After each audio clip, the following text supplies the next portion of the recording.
আজকে আপনাদের সামনে বলা হবে মানব সৃষ্টি রহস্য।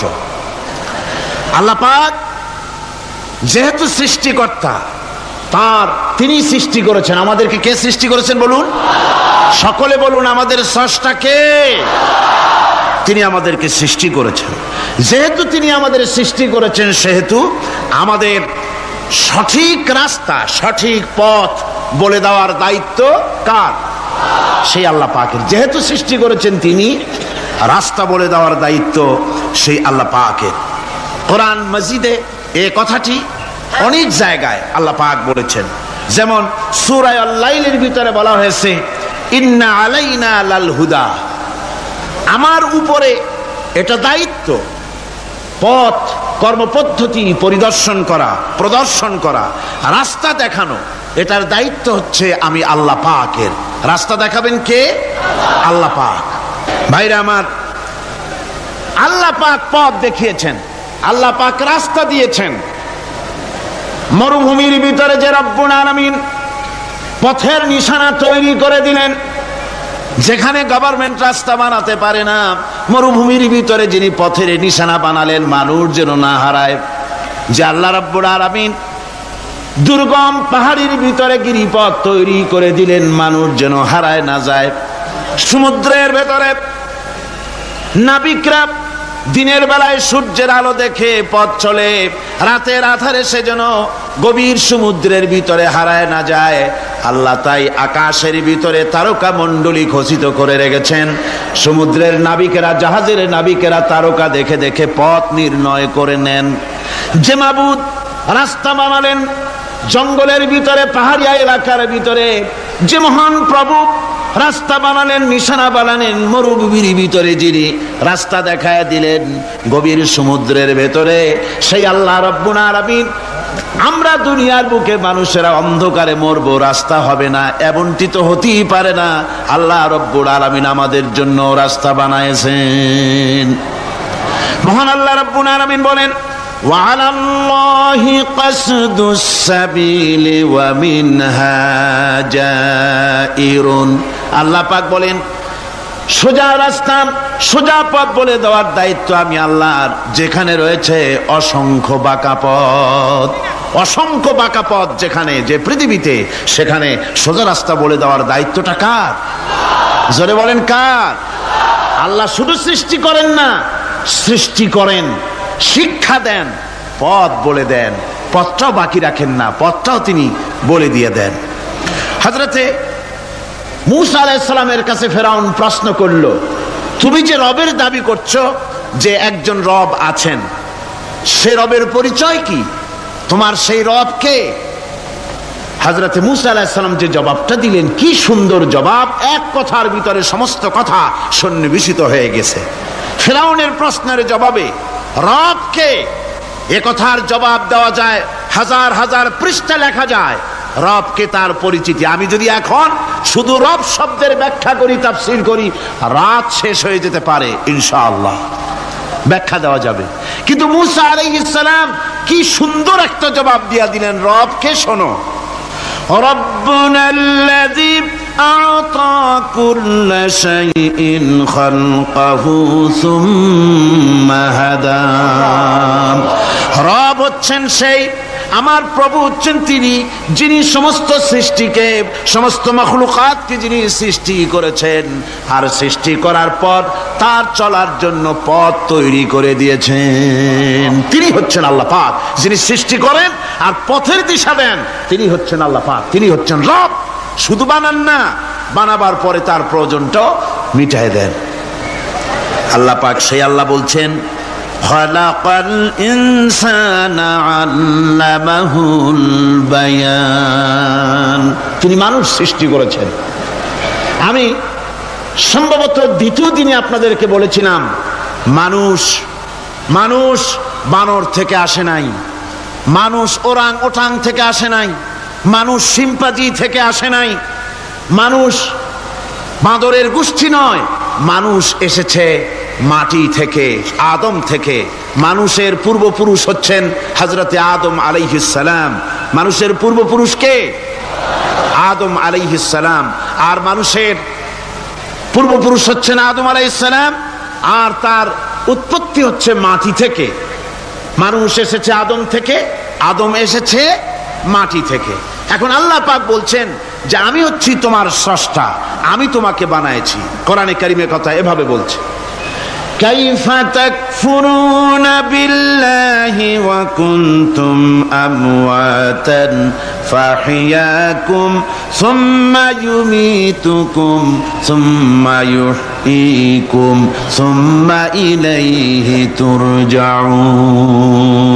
হে মানুষ, তোমরা কিভাবে কুফরি করো, অস্বীকার করো, আল্লাহর সাথে নাফরমানি করো? কিভাবে করো?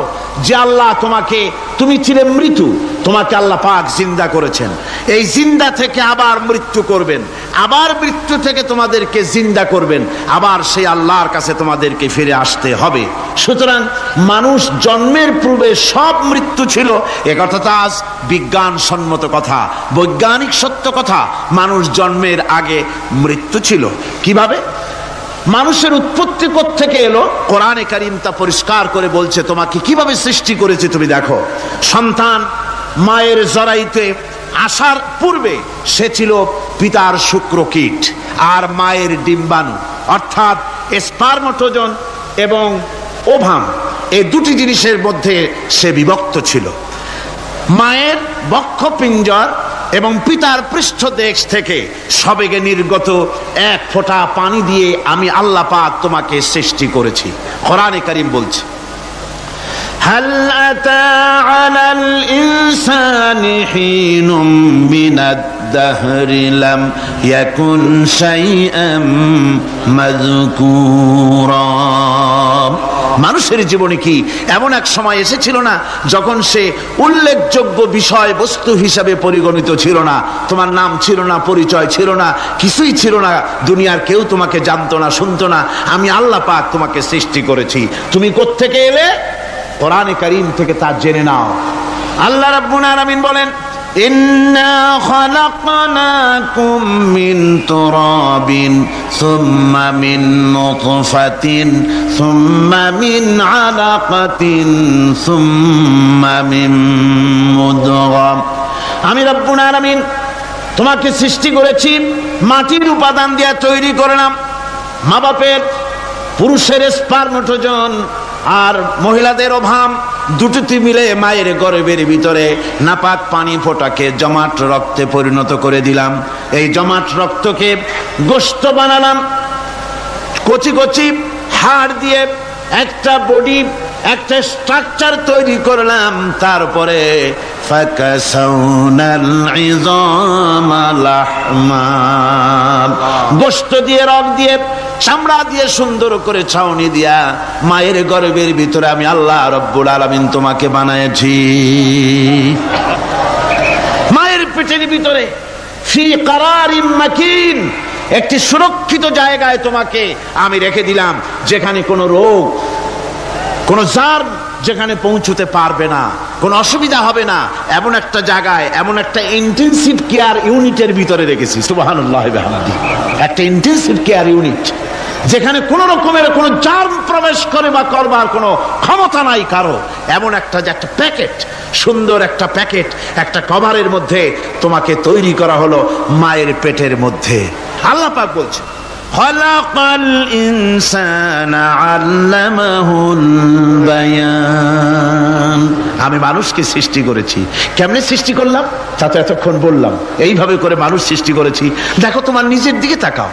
ফালয়ানজুরিল ইনসানু মিম্মা খুলিক। কিভাবে মানুষ তোমাকে সৃষ্টি করা হলো একবার তাকায় দেখো, তোমার শরীরের দিকে একটু তাকায় দেখো তো কেমনে আমি বানাইলাম, কিভাবে তৈরি করলাম। লক্ষ্য করো, এই যে মাথা, এই মাথাটার ভিতরে আছে কি? মগজ, ব্রেইন। বিজ্ঞানীরা বলেছেন এতে 1000 মিলিয়ন নার্ভ সেলস আছে এর মধ্যে। 1000 মিলিয়ন নার্ভ সেল। সেল হচ্ছে CELL, সেল। সেল মানে কোষ। এই 1000 অনুভূতি কোষ, 1000 মিলিয়ন অনুভূতি কোষ রয়েছে মাথার ভেতরে। মস্তিষ্কের এসব কোষগুলি, এসব সেলগুলি, তার মধ্যে আবার আছে নার্ভ ফাইবার, অর্থাৎ সূক্ষ্ম সূক্ষ্ম নার্ভ সুতা সমগ্র শরীরের মধ্যে তা ছড়িয়ে দেওয়া আছে। এই সূক্ষ্ম সুতার মাধ্যমে ঘন্টায় 70 মাইল বেগে শরীরের প্রত্যেকটা অঙ্গ প্রত্যঙ্গের খবর মস্তিষ্কের মধ্যে চলে যায়। সুবহানাল্লাহ ওয়া বিহামদিহি। আপনার পায়ে যদি কাটা ফোটে, শরীরে যদি ব্যথা লাগে, ঘন্টায় 70 মাইল বেগে সূক্ষ্ম সূক্ষ্ম যে তারগুলি আল্লাহ দিয়েছেন, ওই তারের মাধ্যমে আপনার মাথায় চলে যায়, মস্তিষ্কে গেলে পরে তড়িৎ গতিতে সিদ্ধান্ত হয় কাটা তুলতে হবে।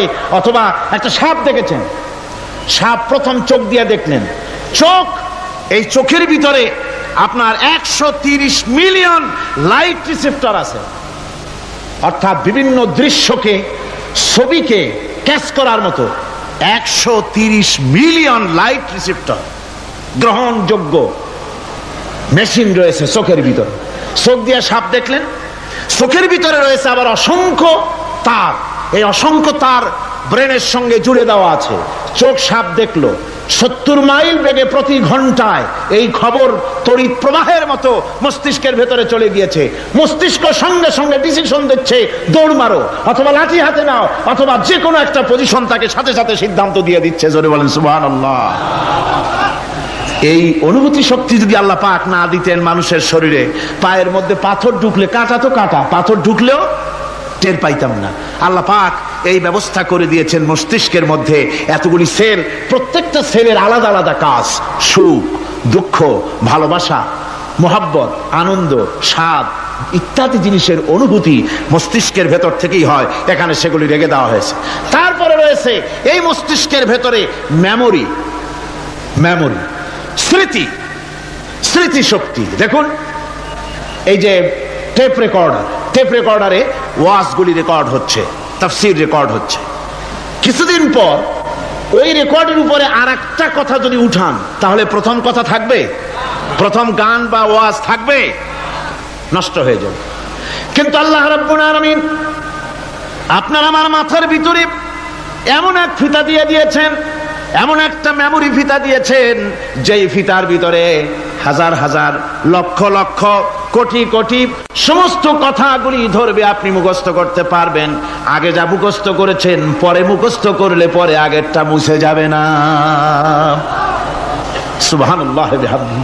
কি সুন্দর করে মস্তিষ্কের ভেতরে এই মেমোরি শক্তিকে আল্লাহ পাক তৈরি করে দিয়েছেন। চিন্তা করলে মাথা নত হয়ে যাবে আল্লাহর দরবারে। আল্লাহ পাক বলছেন, এই জিনিস আমি তোমার মাথার মধ্যে রেখেছি। দেখুন মানুষ কত কথা বলে, কত বই পড়ে, মানুষের মাথায় যত কথা আছে সব কথা যদি লিপিবদ্ধ হয়, ভলিউম হয়ে যাবে, যা একটা লাইব্রেরিতে ধরা সম্ভব নয়। অর্থাৎ আপনার মাথাটা হচ্ছে একটা বিশ্বকোষ, আপনার মাথাটা হচ্ছে একটা বিরাট বিশ্বজোড়া লাইব্রেরি। জোরে কোন সুবহানাল্লাহ। আপনার মাথায় যা আছে তা আপনার কোনো বিল্ডিং এর মধ্যে ধরবে না, কোনো গ্রামে, কোনো দেশের মধ্যে তা ধরবে না, এত জিনিস আপনার মাথার মধ্যে আছে, ঠিক কিনা? এরপরে আল্লাহ পাক একটা চোখ আমাদের দিলেন। আল্লাহ রাব্বুল আলামিন বলেন, আলাম নাজআল লাহু আইনাইনি ওয়া লিসানান ওয়া শাফাতাইন ওয়া হাদাইনাহুন নাজদাইন। আমি কি তোমাদেরকে দুটি চক্ষু আর জিহ্বা, আর তোমাদেরকে আমি কি তোমাদের দুটি চক্ষু, দুটি ঠোঁট আর জিহ্বা কি আমি তোমাদের দেই নাই, যা দিয়া তোমরা দেখতে পাও, যা দিয়া তোমরা অনুভূতি, মাথার ভিতরে অনুভূতি জাগে। এই যে দুটো চোখ দিলাম, সুবহানাল্লাহ, সুবহানাল্লাহ বলেন। দুটি চোখ আছে বলে এই সুন্দর পৃথিবী দেখতে পাই। চোখ দুটি না থাকলে পৃথিবী অন্ধকার, মা দেখতে পাবো না, কোরআন দেখতে পাবো না, পৃথিবী দেখতে পাবো না, বাপ দেখতে পাবো না, সন্তান দেখতে পাবো না, দুনিয়াটা মিথ্যা হয়ে যাবে, ঠিক কিনা? ছোট্ট চোখ, 1 থেকে 1.5 ইঞ্চির ভিতরে এত সুন্দর দুটি ক্যামেরা, যে ক্যামেরা দিয়া দুনিয়ার সব কিছুকে ক্যাচ করা যায়, সব ক্যাচ করা যায়। বলুন তো, এমন একটা বাক্স আপনারা কেউ বানাই দিতে পারবে যে বাক্সের ভিতরে হাতি, ঘোড়া, বাঘ, ভল্লুক, ময়না, টিয়া, পাহাড়, পর্বত, নদ, নদী, কীট, পতঙ্গ, তরু, লতা, গাছপালা, গোষ্ঠী সুদ্ধা ধরবে, আরো খানিকটা জায়গা বাকি থাকবে, এরকম একটা বাক্স কেউ বানাই দিতে পারবে? পারবে না। এমন একটা বাক্স পৃথিবীর কোন মিস্ত্রি বানাতে পারবে না। কিন্তু আল্লাহ রাব্বুল আলামিন আপনার আমার কপালের নিচে 1 থেকে 1.5 ইঞ্চির ভিতরে এমন 2টা ফিল্ম বক্স তৈরি করে দিয়েছেন, যা দিয়ে তাকাবেন আপনি কোটি কোটি মানুষ দেখবেন, পাহাড় দেখবেন, সমুদ্র দেখবেন, সূর্য দেখবেন, চন্দ্র দেখবেন, এত কিছু দেখার পরেও চোখের ভিতরে আরো খানিকটা জায়গা ফাঁকা থেকে যায়। কি বিরাট নিয়ামত এই চোখ আল্লাহ পাক আমাদেরকে দান করেছেন। এই চোখকে হেফাজতের জন্য আবার চোখের উপরে সানসেট তুলে দেওয়া আছে। সানসেট ভুরু, আল্লাহ ভুরু লাগায় দিয়েছেন, নিচে একটু হাড় জায়গায় দিয়েছেন, উপরে সানসেট, ভেতরে চোখ, যাতে করে বল এসে লাগলে পরে চোখটা গলে না যায়, আছাড় খেলে পরে চোখটা গলে না যায়, চোখটাকে সেফ সাইডে রেখে দিয়েছেন আল্লাহ পাক সুবহানাহু ওয়া তাআলা। আল্লাহ পাকের কাছে শুকরিয়া তো আদায় করলাম না, আদায় করি। আসুন পড়ি আমরা সবাই, আলহামদুলিল্লাহি রাব্বিল আলামিন। আল্লাহ পাক বলেন,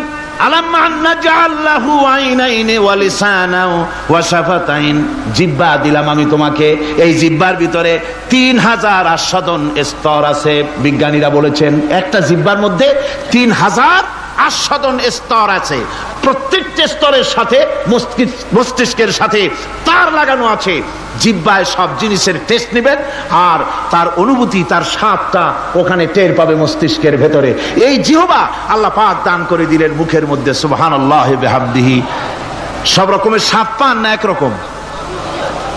জিলাপির স্বাদ একরকম, রসগোল্লার স্বাদ আর এক রকম, ছানার স্বাদ আর এক রকম, বেলের স্বাদ একরকম, তালের স্বাদ আর এক রকম, মুরগির স্বাদ একরকম, খাসির স্বাদ আর এক রকম, লোট্টা ফিশের স্বাদ একরকম, শুটকির স্বাদ আর এক রকম, কোরাল মাছের স্বাদ আর এক রকম, শাকের স্বাদ আর এক রকম।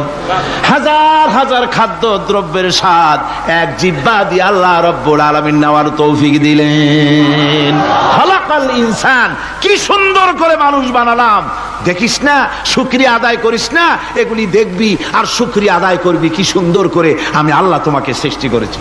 শুধু তাই নয়, আল্লাহ পাক বলেন, ইয়া আইয়ুহাল ইনসানু মা গাররাকা বিরাব্বিকাল কারীম। ও মানুষ, কোন জিনিস তোমাকে ধোঁকায় ফেলে দিল তোমার মহান প্রভুর ইবাদত থেকে, গোলামি থেকে? কোন জিনিস তোমারে ধোঁকায় ফেলে দিল? কেন ধোঁকায় পড়ে গেলে? আল্লাহ রাব্বুল আলামিন তাই বলেন, ইয়া আইয়ুহাল ইনসানু মা গাররাকা বিরাব্বিকাল কারীম। কোন জিনিস তোমাকে ধোঁকায় ফেলে দিল ওই মহান আল্লাহ রাব্বুল আলামিনের ইবাদত থেকে, গোলামি করা থেকে? কি সুন্দর করে বানালাম। আমার ভাইরা, আমার নিজের জীবনে এক দৃষ্টান্ত আমি প্রায় বলি লোকদেরকে। ছোটবেলায় মাদ্রাসা থেকে বাড়ি ফিরতেছি, তখন গয়নার নৌকা, লঞ্চ নাই, নৌকা। সেই নৌকা বিরাট লম্বা নৌকা, 4-5 জনে দাঁড় বায়, বড় বড় লম্বা লম্বা দাঁড়, ছিপ নৌকা, খুব লম্বা নৌকা। এই নৌকাগুলি প্যাসেঞ্জার বহন করে। স্টেশন আসতে পরে ঢোল পিঠায়, মানুষ এসে ওঠে। রাতের বেলায় চলতে হয়, রাতেই এগুলো চলতো বেশি, আজকাল এগুলি আর নাই। সেই নৌকার মাঝখানে থাকতো বাঁশ পোতা, 2 দিকে মানুষ শোবে, নৌকার 2 দিকে মাথা দিয়ে, একদিকে পা দিয়ে শোবে। ছাত্র জীবন, শুয়ে আছে এরকম করে, কিন্তু পা লম্বা করা যায় না, পা লম্বা করলে আর একজনের বুকের উপরে গিয়ে ওঠে। এভাবে করে পা কতক্ষণ গোটো করে রাখা যায়?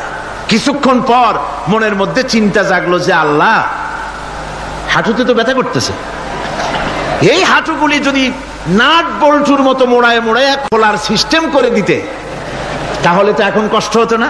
ঠ্যাংডারে মোড়াইয়া খুলিয়া তারপরে ব্যাগের মধ্যে ভরিয়া বালিশের কাজে হতো, ঠ্যাংও ব্যথা করতো না। ছাত্র হলে যত চিন্তা মাথার মধ্যে আসে, এইসব চিন্তা, কেনুর মধ্যে একটা মুড়ি প্যাঁচ হলে ভালো হইতো, এইসব চিন্তা করতেছে। চিন্তা করে করে এক ফাঁকে ঘুম এসে গেল। সকালবেলায় নৌকা যখন ফিরেছে স্টেশনে, ঘুম ভেঙে গেল যাত্রীদের চিৎকারে। একজন বলছে আমার মানি ব্যাগ চুরি হয়েছে, আর একজন বললো আমার হ্যান্ড ব্যাগ গেছে, আর একজন বলছে আমার ব্রিফকেস গেছে, চোরে নিয়ে গেছে। ওরা তো যার যার হারানো জিনিস নিয়ে ব্যস্ত। আমি তখন তওবা করতেছি যে আল্লাহ, আমার বুদ্ধিমতো যে বুদ্ধি রাত্রে করলাম, এই বুদ্ধিমতো যদি মানুষের হাতে এবং কেনুতে থাকতো নাট বল্টুর মতো করে মুড়ি পেঁয়াজ দেওয়া, আর ওইগুলি যদি থাকতো ব্রিফকেসের মধ্যে, হ্যান্ডব্যাগের মধ্যে, তাহলে তো সকালবেলায় শুনতাম কেউ বলতো যে আল্লাহ আমার তো ঠ্যাং চুরি হয়ে গেছে, কেউ বলতো আমার তো হাত চুরি হয়ে গেছে। আল্লাহ আল্লাহ আল্লাহ আল্লাহ, আল্লাহু আকবার। আল্লাহ সুবহানাহু ওয়া তাআলা কি সুন্দর করে তৈরি করেছেন। এত হাল তারা মিন ফুতুর, আমার সৃষ্টি নৈপুণ্যতার ভেতরে কোনো ভুল দেখতে পাও? কোনো ভুল পাবে না। আমার সৃষ্টি নৈপুণ্যতার ভেতরে কোনো ভুল নাই। সুবহানাল্লাহি বিহামদিহি, সুবহানাল্লাহি বিহামদিহি। এত সুন্দর করে আল্লাহ সুবহানাহু ওয়া তাআলা মানুষ সৃষ্টি করলেন। খলাকাল ইনসান আল্লামাহুল বায়ান, তিনি মানুষকে কথা বলা শিখিয়েছেন, তিনি মানুষকে সৃষ্টি করেছেন এত সুন্দর করে, চামড়া দিয়ে, সুন্দর করে চোখ দিয়ে, চুল দিয়ে, মুখ দিয়ে, কি সুন্দর করে বানিয়েছেন। সুবহানাল্লাহ। দেখুন, পায়ের তালুর চামড়া একরকম, তলার চামড়া আর এক রকম, বুকের চামড়া একরকম, পিঠের চামড়া আর এক রকম, ঠিক কিনা কর? পায়ের উপরের যে চামড়া, ওই চামড়াটা যদি পায়ের তলায় হতো 2 দিনও হাঁটা যেত না, প্রতি সপ্তাহে 3 বার করে হাফসুল করা লাগতো, কোন ঠিক কিনা? আল্লাহ সুবহানাহু ওয়া তাআলা যেখানে যেটা দরকার তাই দিয়েছেন। আর ওরা বলে কি, কয় যে আল্লাহ নাই, দেয়ার ইজ নো গড।